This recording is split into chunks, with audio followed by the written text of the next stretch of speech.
దేవునికి స్తోత్రాలు. మీ అందరికీ నా హృదయపూర్వక వందనము. Praise the lord. లేవియ కాండము 20 అధ్యాయము 7వ వచనం చదువుకుందాం.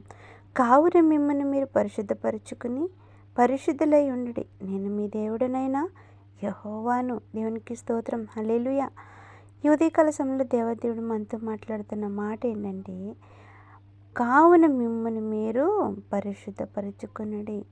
మనకు మనం అంటండి పరిశుద్ధపరచుకోవాలని, పరిశుద్ధులై ఉండుడి. నేను మీ దేవుడనైనా యెహోవాను. మన జీవితాలు మనం పరిశుద్ధపరచుకుని పరిశుద్ధంగా ఉండాలి. ఎందుకంటే పరిశుద్ధాత్మ మనకి అనుగ్రహించిన దేవుడు కూడా పరిశుద్ధుడు కాబట్టి.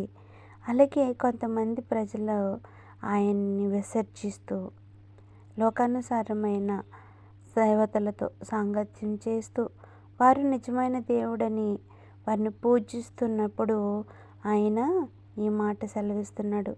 ఎందుకంటే ఆయన నిజమైన దేవుడు కాబట్టి, ఆయన పరిశుద్ధుడు కాబట్టి, ఆయన నిన్న నేడు ఏకరీతిగా ఉన్నాడు కాబట్టి, ఆయన్ని మనం కలిగి ఉన్నాం కాబట్టి మనము పరిశుద్ధంగా ఉంటూ మనం పరిశుద్ధమైన జీవితం జీవించాలని సెలవిస్తున్నాడు.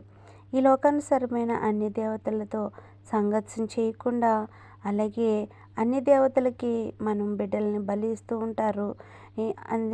అన్ని దేవతలను పూజిస్తూ ఉంటాము. అలా చేయకూడదని, అలాగే కొంచెం బిడ్డలకు అనారోగ్యంగా ఉన్నప్పుడు మనం ఎక్కడో దిక్కుకి మంత్రగాళ్ళ దగ్గరికి ఎక్కడికో దిక్కి వెళ్ళి మనం వాళ్ళకి తాయెత్తులు కట్టడం కానీ, తాళ్ళు కట్టడం కానీ, రచ్చరేకులు కట్టడం కానీ, దిగదుడుపులు తీయటం కానీ చేస్తూ ఉంటాము. కానీ దేవుడి ఉదయకాల సమయంలో స్పష్టంగా చెప్తున్నాడు, మీరు అటువంటిది చేయకూడదు. మరియు 16వ వచనంలో చూసినట్లయితే, మరియు కర్ణపిశాచి గల వారితోనూ సోదిగండ్రలతోనూ వ్యభిచరించుటకు వారి తట్టు తిరుగువాడెవడో నేను వానికి విరోధినై ప్రజల్లో నుండి వారిని కొట్టివేతును. దేవాది దేవుడు చెప్పిన ప్రతి మాట మనం నెరవేర్చాలండి. అవును కదా. ఇది ఏదో మన బిడ్డలకి బలహీనతగా ఉందని, మన బిడ్డలు అనారోగ్యంతో ఉన్నారని, మనము ఏదో వాళ్ళకి స్వస్థత రావాలని మనము అన్ని దేవతల చుట్టూ తిరుగుతూ ఉంటాము. కానీ అది కరెక్ట్ కాదు. ఎందుకంటే నేను పరిశుద్ధుడిని కాబట్టి మీరు కూడా మీ జీవితాలు మీరు పరిశుద్ధపరచుకోండి. మీ బిడ్డల్ని, మీ కుటుంబాలు అందరూ పరిశుద్ధంగా ఉండాలి. ఎందుకంటే నేను పరిశుద్ధుడిని. నాకు అసాధ్యమైనదంటూ ఏదీ లేదు. సమస్తాన్ని నేను సృష్టించాను. నేను సమస్త కార్యాలని చేయగలను.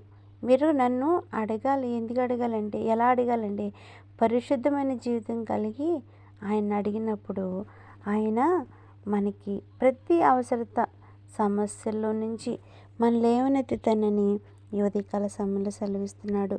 ఈ కొన్ని మాటలు దేవుడు దీవించును గాక. ఆమేన్. Praise the lord.